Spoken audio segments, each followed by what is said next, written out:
One of the loneliest things about being a professional footballer is that you can't really talk about how challenging it really is. Because the moment you do that, it can be turned against you. I've been privileged enough to work in the industry alongside professional footballers for a couple of years.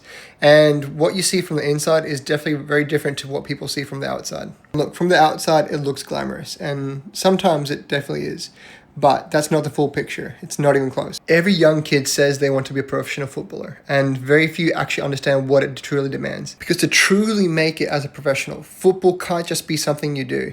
It has to be something you live every single day. You have to be prepared to work hard when you're not feeling good, when you're injured, when you're benched, and when you're not performing well, and when you're exhausted and when nobody's watching. You have to have this elite mentality of resilience to come back from setbacks that many people would walk away from. You can have an injury that wipes you out for the next 6 months of your career. You can be dropped out of the squad without real explanations.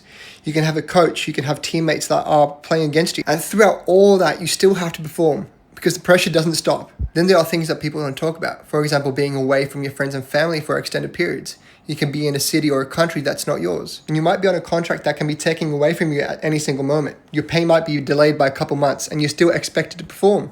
And on top of that, there's a constant uncertainty of your future. Where will you be next season? Will the contract renew? Will the new manager like you? These are things that you have to figure out yourself.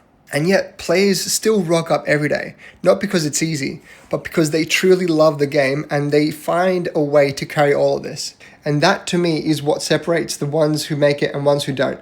It's not just the talent, but it's the willingness to keep going when everything else is uncertain. And yet, publicly, footballers don't really talk about these things. Because if you do, if you show any form of vulnerability, it affects how you're perceived by agents, by clubs, and by coaches. So next time you're watching a game and you see someone going through a difficult time, just remember you're seeing someone on the pitch who has fully chosen this life for them and putting everything it demands. And you're probably seeing just the 10% of the iceberg.